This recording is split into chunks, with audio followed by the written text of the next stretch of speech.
community is what it is because of your presence. And because we have gathered together today on Zoom and in this place and time, we belong to each other. So welcome to this space of love, support, justice, compassion, fellowship, and worship.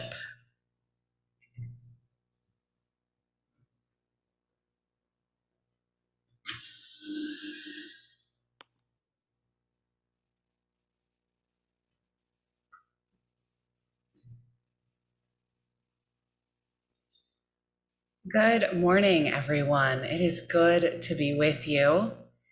And as we begin, I have a few announcements for us. The first is that next Sunday, we will be celebrating Earth Day. So in addition to having a service in the Commons based on the beautiful text of Thich Nhat Hanh's Love Letters to the Earth, there will be opportunities to do crafts and go hiking and be out on our beautiful grounds. So, assuming the weather agrees with us. So wear the right clothes for that. It'll be an intergenerational service. I think it will be full of joy. On the 24th, 2 weeks from today, our service will be focused on navigating conflict. And I'm seeking people in the church who want to give 2 minutes worth of advice on what you have learned about navigating conflict, perhaps learned the hard way, to share. We have a few more spaces available if that's something you feel like you can offer. And following that service, we will have an ice cream social celebrating Chris Schluter, our administrator, who has been with us for many years, who is now moved on.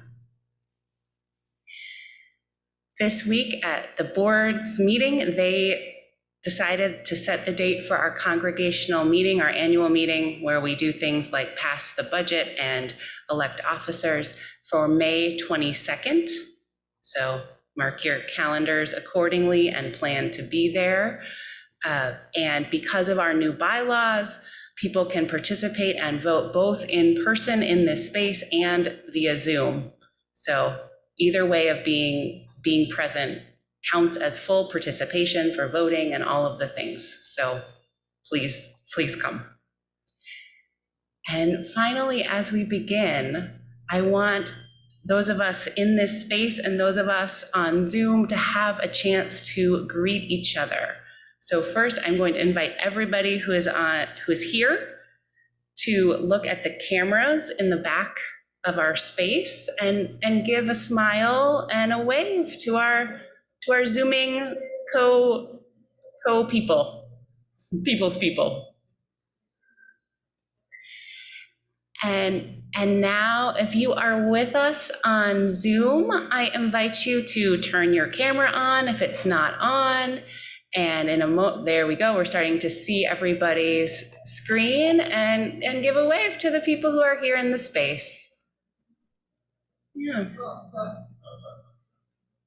I'm so glad we are all able to be here today in the ways that make sense for us. On with the show.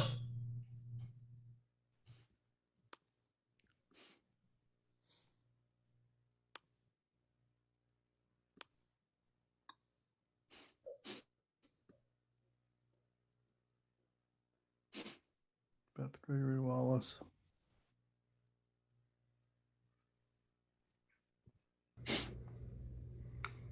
morning, People's Church. My name is Matt Johnson, and I've attended People's Church with my wife, Betsy, and 2 children, Bella and Brock, since 2016. During this time, Betsy and I have been most active by teaching the religious education classes. My children have also benefited by participating in the OWL program and the other RE classes. Helping out with these classes was a good fit for us because both my wife and I are educators in Kalamazoo Public Schools. We feel strongly about the importance of public schools and their role in maintaining a democratic society. We also see firsthand the limits of our education system in providing the free and adequate public education that everyone deserves. And yes, children need a safe place where they can learn to read and write, learn about careers, history, and science, but public schools are not equipped to address some of the big questions that can either be too controversial or just too big to delve into with a class of 30 first graders. Questions like, why are we here? What's the purpose of life? What is our responsibility to others? Here at People's Church, the RE program fills in this gap with a variety of classes for all ages that tackle the big questions every Sunday. And the learning does not end when you're done with the RE program, though. My wife and I have found People's Church to be a great place to expand our understanding of these big questions, as well as find new questions to ponder. We've also found a wealth of knowledge and understanding from church leaders and fellow members of the congregation. So when thinking about why we pledge our support, the answer is simple.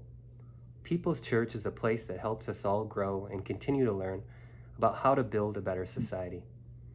And for that, my family contributes to ensure that People's Church can continue to be there for us and our community. We'd also like to extend our sincerest thank you to all that have given their support for the future of People's Church. Thanks again.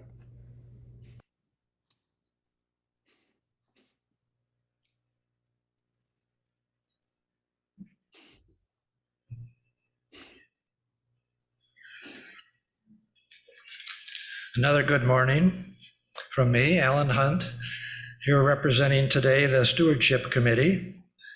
As of Friday afternoon, we had 77 pledges in hand for $169,000, giving us an average pledge of $2,200.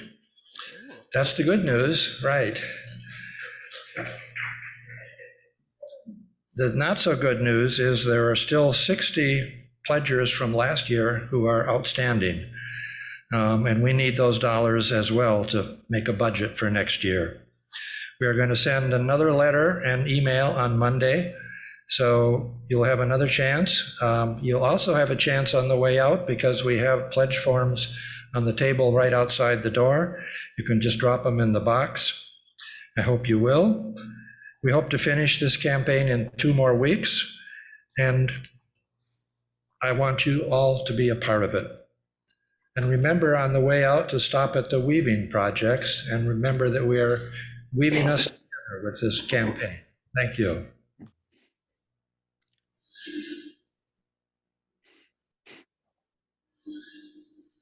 I invite you to rise in body or spirit as we sing our first song together.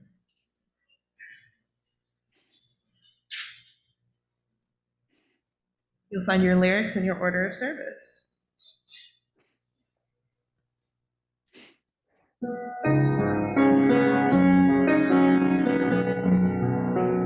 This day we come once more together as winds of earth call forth our names, my people all from the strength of this circle may we come rejoicing, determined, united in love of life again. This day we come once more together as winds of earth call forth our names, my people all from the strength of this circle may we come rejoicing, determined, united in love of life again.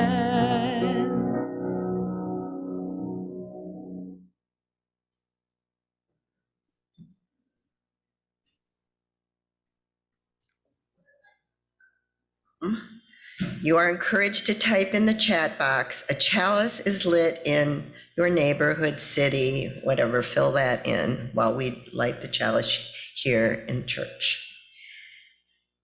We gather this hour as people of faith, with joys and sorrows, gifts and needs.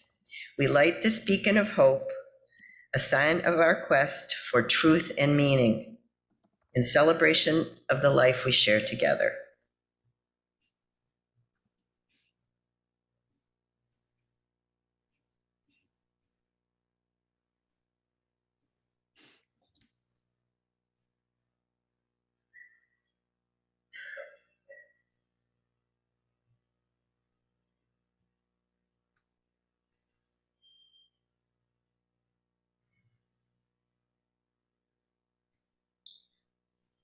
I think we're going to have a centering moment in the minute with Jill.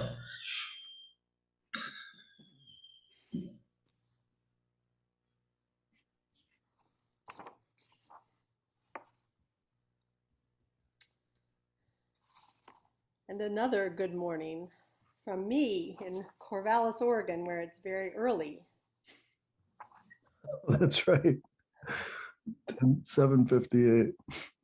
A simple invitation this morning. The invitation for every day. Begin again. Begin here now. Breathe. If you are breathing, if you can breathe, give thanks. Remember that breath is a gift. It comes to you. Every moment of every day of your life, it has been present. It has been coming. It has been constant. Feel these breaths which flow in and out of you, in and out, and give thanks again. This is what it means to begin again. We belong to our breath. Everything is possible today. Everything that is part of the living earth is possible. That includes the worst capacities of human beings. That includes the most incredible complexities of ecosystems and every momentary flash of beauty. Whatever is happening on earth is happening in us, in our cells, and in the cells of every other living thing. For a few moments, let yourself feel the intertwined lives of the cells which together compose your body in their constant motion. This is who you have always been and always will be. Breathe and give thanks.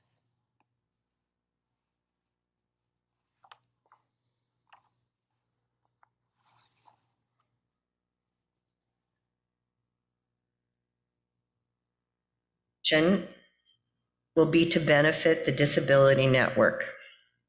Please give generously to the important work that the Disability Network does. We're going to have a video here so that we can see what's happening at the Disability Network.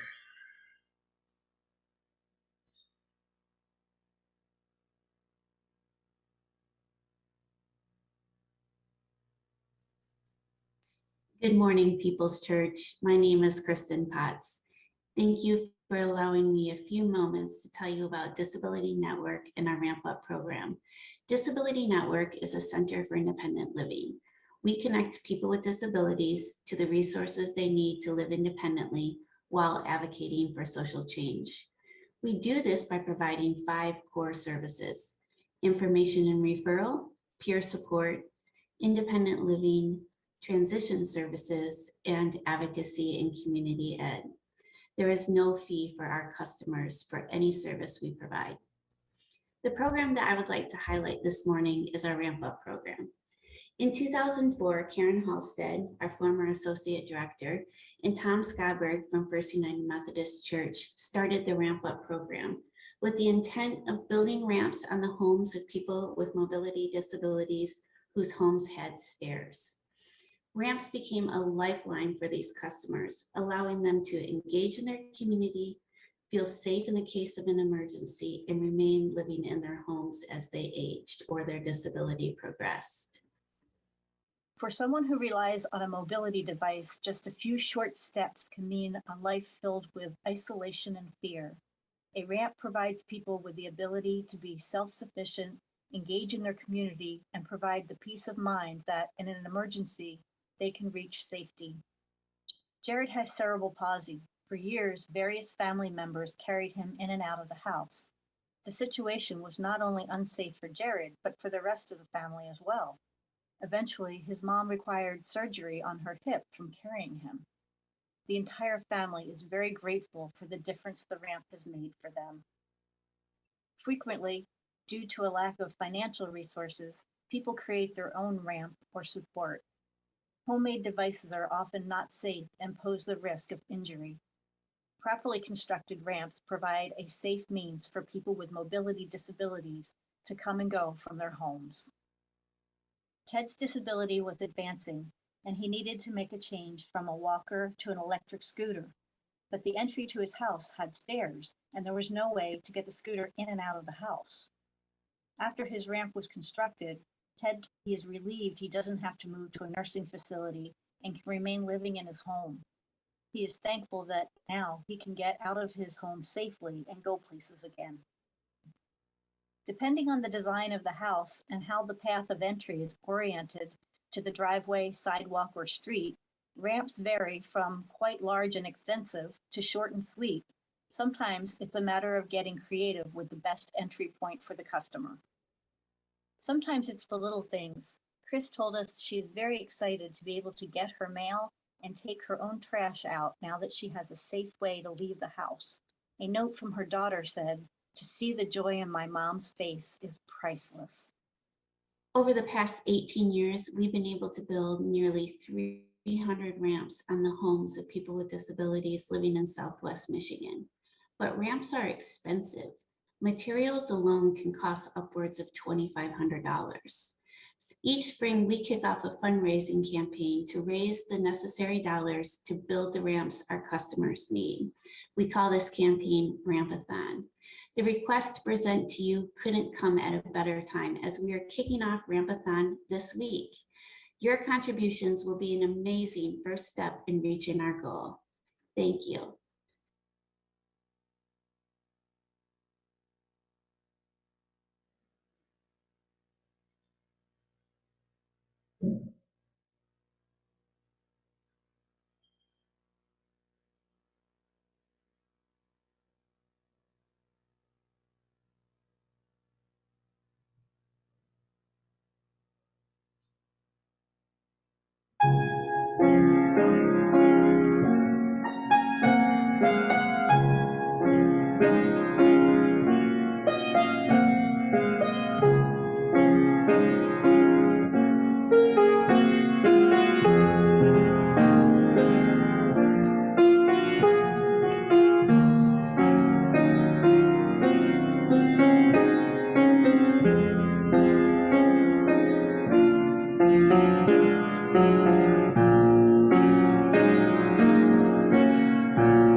Please join me in giving thanks for all that sustains us. From the countless gifts we each have been given, gifts of life and love and sustenance, We bring these small portions to share in the works of love, which none of us can accomplish alone.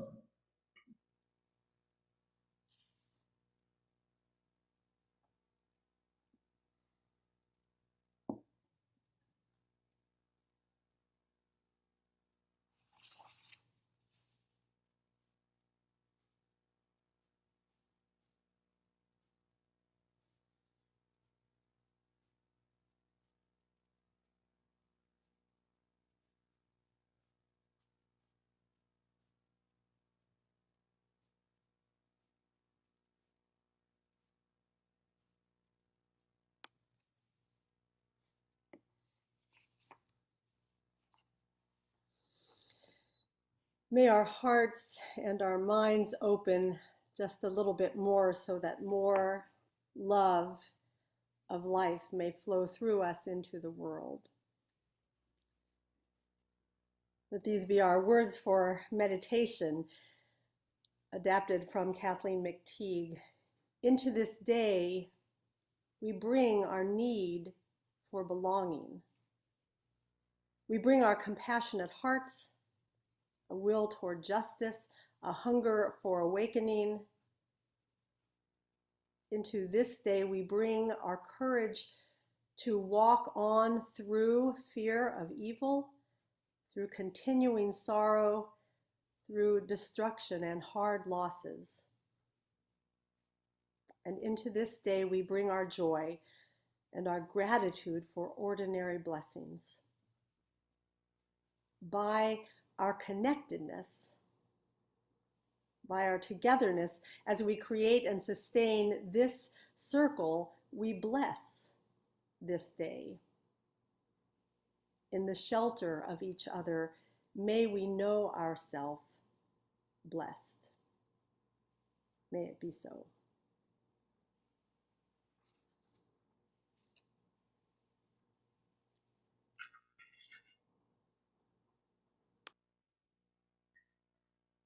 I invite you to sing along with me with number 123, Spirit of Life.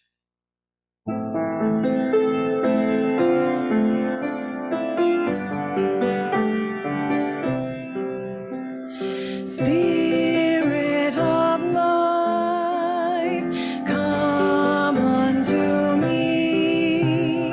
Sing in my heart all the stirrings of compassion. Blow in the wind, rise in the sea, move in the hand, giving life the shape of justice.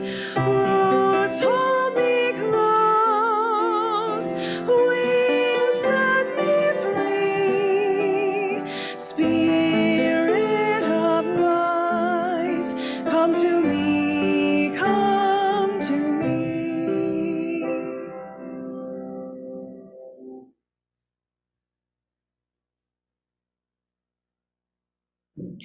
We have two readings this morning. The first reading is from a recent book published in 2020 titled Radical Belonging: How to Survive and Thrive in an Unjust World While Transforming It for the Better by Lindo Bacon. They write, othering is the problem of our times and has been the central problem for much of our history. It refers to the process of designating someone as not one of us. This makes it easy to see them as less worthy of respect and dignity. Whether that means body-based bias, different ethnic groups warring for territorial dominance, walls constructed to exclude immigrants, laws that limit the freedoms of certain groups, institutional and social constructs that afford opportunities to some while excluding others, or basic inequities like who gets food, water, food, water, housing, and employment. Identity-based differences feed oppression. It has taken the coronavirus to remind us of the interdependence of humanity. And that connection is our most valuable resource. We need to nurture it as if our lives depend on it, because they do.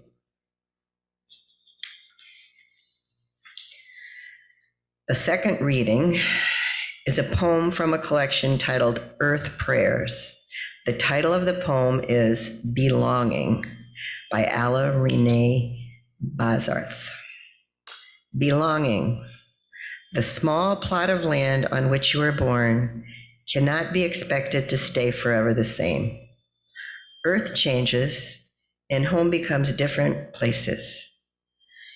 You took flesh from clay, but the clay did not just come from one place. To feel alive, important and safe, know your own waters and hills, but no more. You have stars in your bones and oceans in your blood. You have opposing terrain in each eye. You belong to the land and sky of your first cry, and you belong to infinity.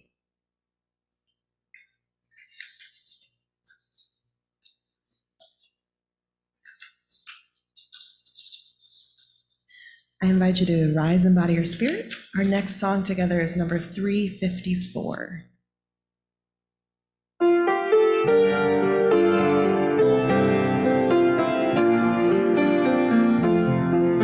We laugh, we cry, we live, we die, we dance, we sing our song. We need to feel there's something here to which we can belong. We need to feel the freedom just to have some time alone. But most of all, we need close friends we can call our very own. And we believe in life and in the strength of love. And we have found the need to be together. We have our hearts to give, we have our thoughts to receive, and we believe that sharing is an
so good to be here with you, even in this way. Good morning again, everyone.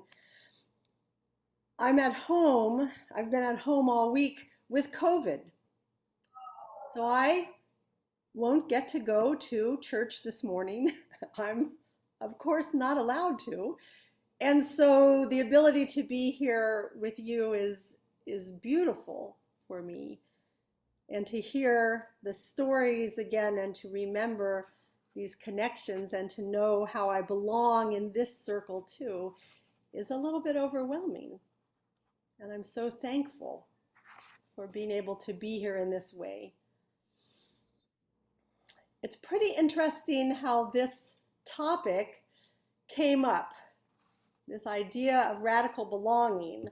It's a theme that I've been working with here in Corvallis, Oregon for the last year. It's our church year theme.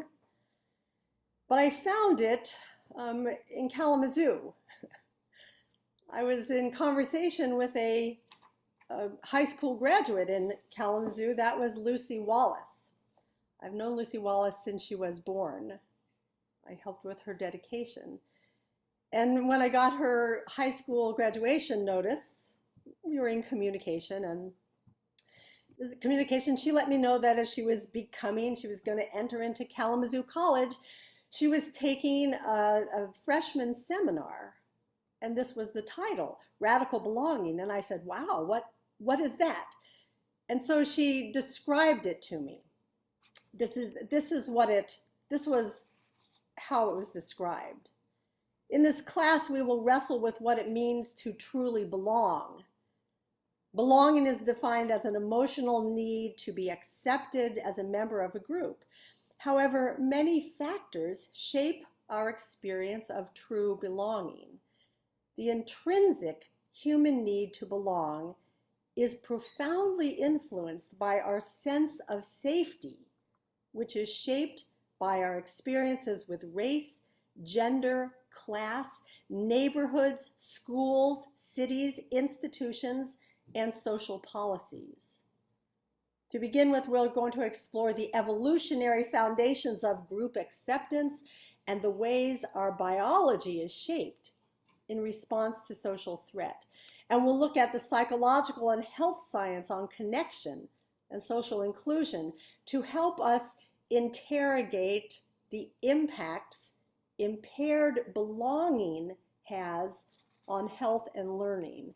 And in addition, we will investigate the ways in which oppression shapes belongingness while exploring our own racial identities. And finally, we're going to explore more local experiences of belonging by working with collected oral histories of the local residents in the Hotop community in Kalamazoo, people experiencing homelessness. So I heard this and I thought, wow, that's what we're doing here in our still pandemic world of last summer, trying to think about how to enter into another pandemic church year in which in our community, in our congregation, we were feeling and experiencing all of these questions and these breaks and these tensions. How can we belong together when we can't even be together? Do I want to belong to this world anymore? Would I rather escape to a world which I thought existed or I hope exists, but I don't want to be part of this? That's an old human tendency. Things get really rough and some people say, get me out of here. I don't want to belong to this.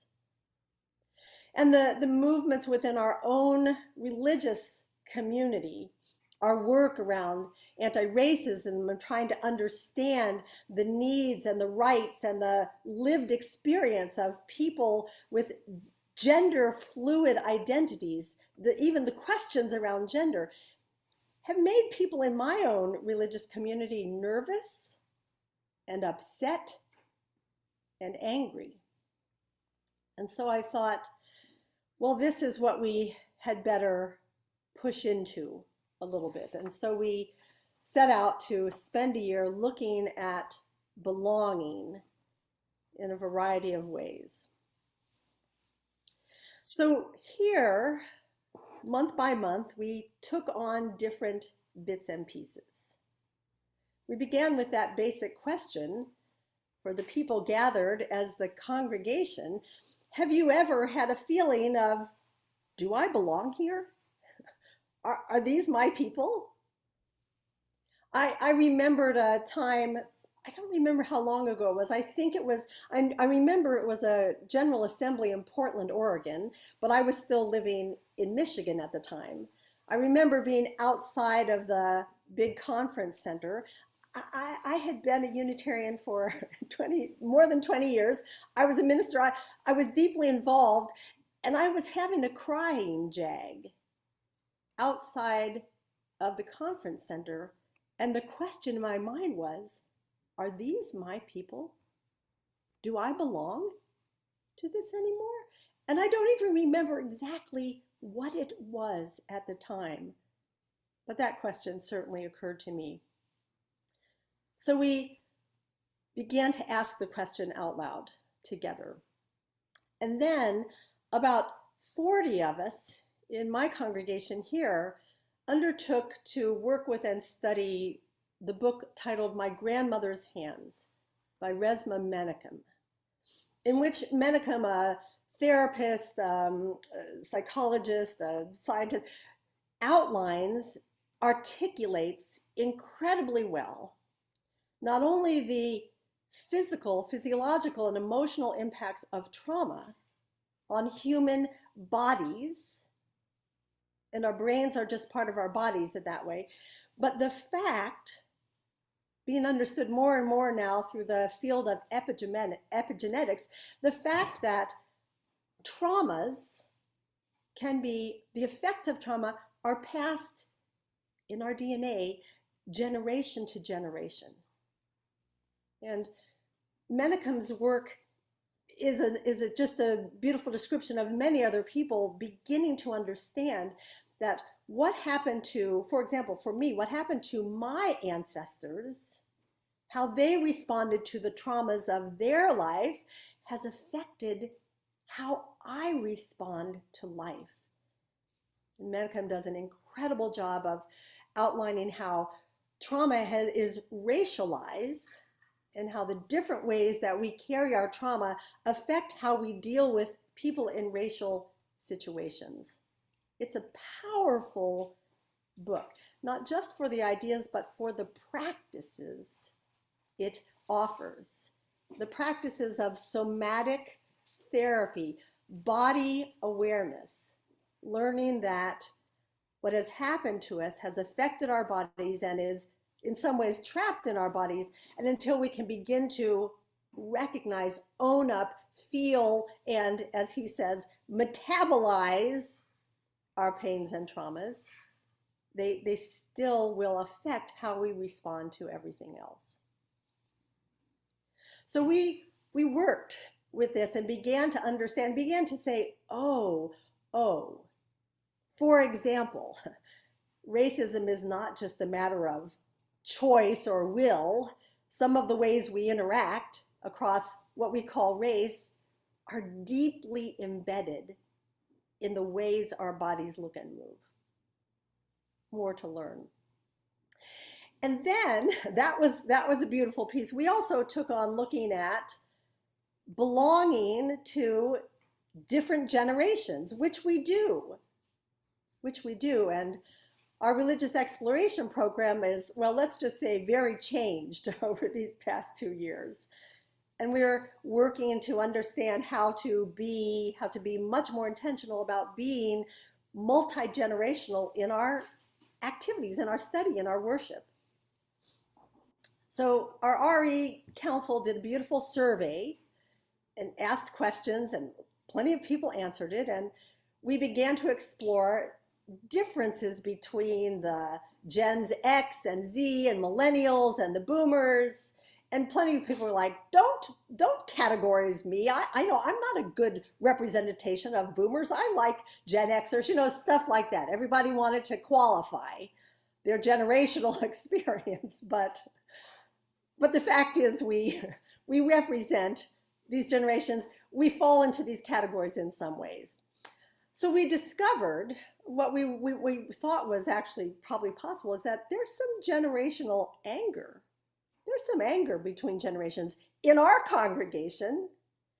I found myself early on trying to explain something I had only learned before, which was this little phrase, okay, boomer, what wasn't really meant as a nice thing. When younger generations say, okay, boomer, they were sort of saying, hey, boomers, get a life, get a grip, open up, recognize your perspective is not the only perspective. It is not the only experience, and you're hogging and hoarding not only a lot of the stuff and the real estate, but the perspective. We who are younger are dealing with a different world, and we all belong to this world together, and we see it, we understand it, we feel it, we experience it differently. Wake up. We don't even use the same language. We don't have the same assumptions. We don't have the same dreams. I heard from younger generations, we have a hard time imagining the future. I began to understand what one of my colleagues, who's actually doing some consulting ministry with us now, has introduced for us a group for people who are raising children now, especially parents of young children. The title of the group is Apocalypse Parenting. Boomers didn't have that experience. So we looked at those differences. How can we belong when we are living differently or even in different worlds? And so we moved on to consider that we always belong to stories, and that in fact, anything any of us can ever say about anything is a story. And that still we depend on archetypal stories in order to help us understand again, what does it mean to be human when everything is changing, when our surface stories, our short stories do not tell the great truths of the world. They tell passing truths. We began to realize how it is the shared stories which are the bonds of community, and those bonds help us become ourselves, help us become our best selves. What are those stories now? And finally, we've come to this time of year, which is Earth Month for us, and have had to settle into the deep, deep fact that if we are human, if we are breathing, we belong to the earth. We are the earth. We are made of the earth. And whatever it was that ever made us even begin to believe that we were somehow separate from the earth, well, that is our great illusion. So this week has given me an opportunity to try to sum up in some way, or at least get a sense of summing up, what have I learned about that question? What is at the root? What is the root of our belonging? Radical belonging. And I have to say that when I began this, I didn't know there was a book by that title, Radical Belonging, by Lindo Bacon, who looks at the very specific experience of gender minority people, and how the fact of their not being allowed to belong is internalized into their bodies and affects health, like all marginalized groups. radical belonging, the root of our belonging. Well, here's where I begin now to imagine we start. We belong to the earth. We are moving, constantly moving from birth to death. Our very selves, every moment. I went back and began to reread this week this beautiful collection of essays by my colleague, my friend Kathleen Dean Moore, a book titled Wild Comfort, in which in the year 2010, I think she published it, she looks at the facts of life and death and the destruction of the earth around us, and we are the earth, and our deep sorrow and our mourning and our despair. And she quotes Rachel Carson at the beginning by saying, basically, those who contemplate the earth itself find a source of strength which lasts forever. To know that we belong to the earth is where we begin to give up any pretense that we are anything other than movement between life and death, life and death, life and death. That's a beginning place. And I've come to understand through practice this year, through continuing to practice sitting, that we belong to our breath. And our breath is given to us, given, and has been given every moment that we have been breathing, and we have nothing to do with it. It is given.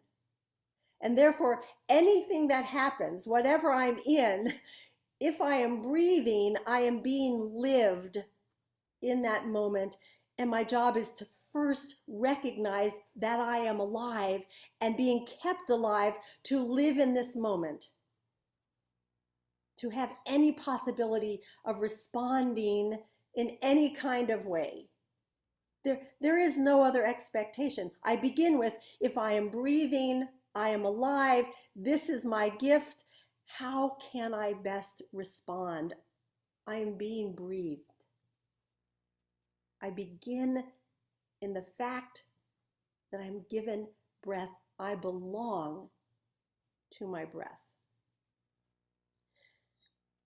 Beyond those two things, belonging to the earth and belonging to the breath, everything else is the vagaries and the dance of human life and the ego and the brain that wants to say, this is what's true and this is what's right and this is what's real. All of the othering we do, all of the control we try to have, all of the things we think we know which are limited. We begin with these facts. And now I realize even more that what we are presented with in this belonging to being human, belonging to our breath, we're always presented with this beautiful opportunity to live what some have called the love ethic, to live love, to let love live through us, which I've been saying to myself for years and to other people for years, but now I'm finally beginning to understand a little bit more. So just this week, a story came, which now has helped me wrap this up a little bit. It's an old story. It's a story from the teachings of Jesus. It's the story of the Good Samaritan. It came through the website of a blogger, a coach, a leader, a UCC minister, the Reverend Cameron Trimble. But Trimble says that this story came to her from a friend of hers, Hill Carmichael, who I know nothing about, but it was one of his experiences in seminary. So here's how he tells the story. A few years ago, a seminary professor of mine decided to use the parable of the Good Samaritan to make a point about how fear influences the decisions we make. An aside from Jill. We belong so often to fear. We belong to it. I'm trying not to. The seminary professor turned to Luke 10 and began to read, and I zoned out for a few minutes. And as my professor finished reading, he looked up and said, "This is not a story about being nice. This is a story about the transformation of the world." All of a sudden, I was paying attention. Then he went on to explain that Jesus is responding to a question by sharing that there are three types of people along the road between Jerusalem and Jericho. The first type are the robbers, whose ethic suggests that what is yours is mine at whatever cost. Robbers will take what they want or what they need through violence, coercion, and whatever means necessary. These are people who will leave us physically, mentally, and emotionally beaten and bruised along life's road with barely anything left but our shallow breath. The second type of person to walk along the dangerous road between Jerusalem and Jericho is represented by the priest and the Levite, whose ethic suggests that what is mine, and I must protect it, even if it means you get hurt in the process. They are bad people. Both the priest and the Levite are deeply respected in their communities. They are very likely to follow all the social rules and norms. They sit on local boards. They pay their taxes on time. They likely coach their children's teams. They also show a great deal of love to those within their immediate communities, but because of what crossing the road to help might cost them, they put their head down and go about their business. So without even recognizing it, they do more harm than good. Their focus is inward toward their needs and the needs of those who are most like them. This is an ethic that leads the good and decent priest and Levite toward a life of valuing their reputations instead of relationships. And it often results in them choosing their own individual rights over the health and well-being of their neighbors. Okay, boomer. Then there's the Samaritan, whose ethic is love. Along one of the most dangerous roads in all of history, he seems to live by a code that says, what is mine is yours if you need it. My safety is yours if you have need of it. My security is yours if you have need of it. My resources are yours if you have need of them. My health is tied to your health. My well-being is tied to your well-being. Reverend Martin Luther King Jr. preached on this text often and once said that the real difference between the priest and the Levite and the Samaritan is the question that each must have asked. The priest and the Levite likely asked, if I stop to help this person, what will happen to me? The Samaritan likely asked a very different question. If I do not stop to help this person, what will happen to him?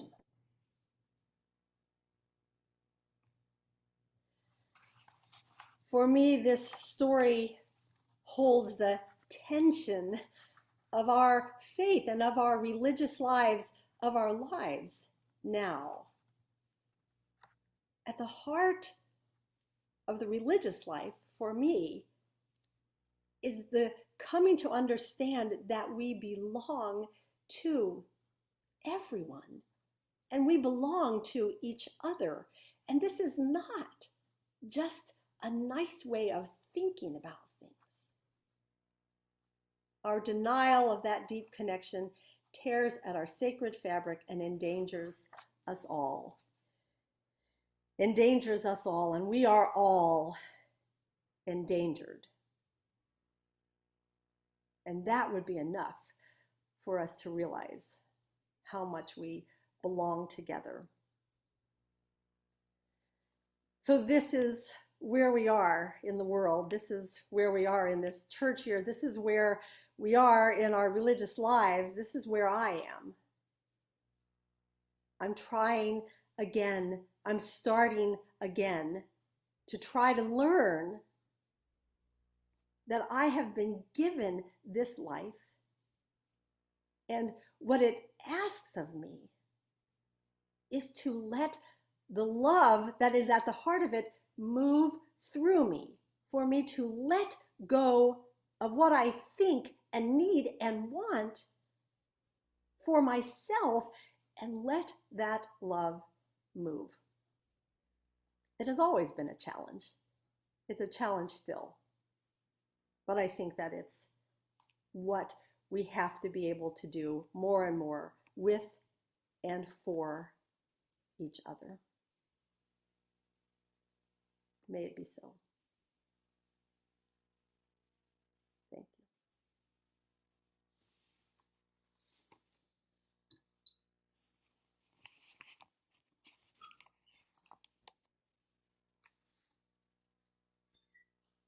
I invite you one last time to stand and body your spirit as we sing There Is More Love Somewhere, number 95.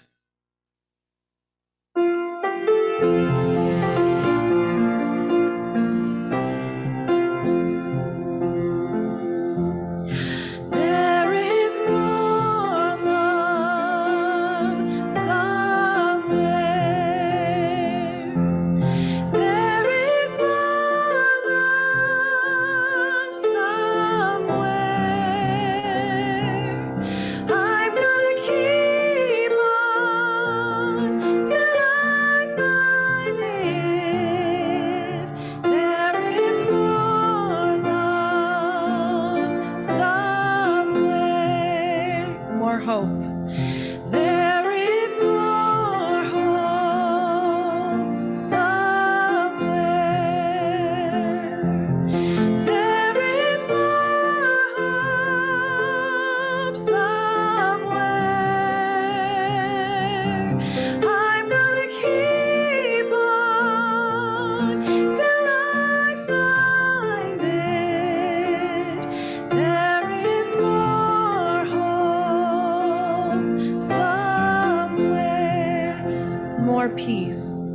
There is more peace somewhere. There is more peace somewhere. I'm gonna keep on till I find it.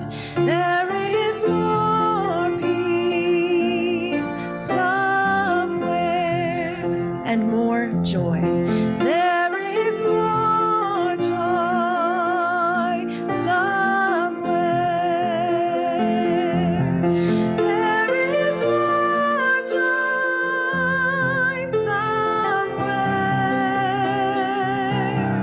I'm gonna keep on till I find it.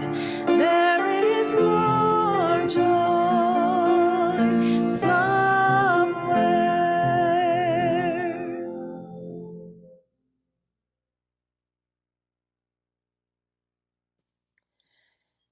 As we go out of this time and this place together in one space and across long distances, as we return to the world that we all live in, remember to keep alert to the way things truly are within you and around you. Be firm in your faith, be courageous, be strong as often as you can. And start again today to try to let all that you do be done in love. Go in peace.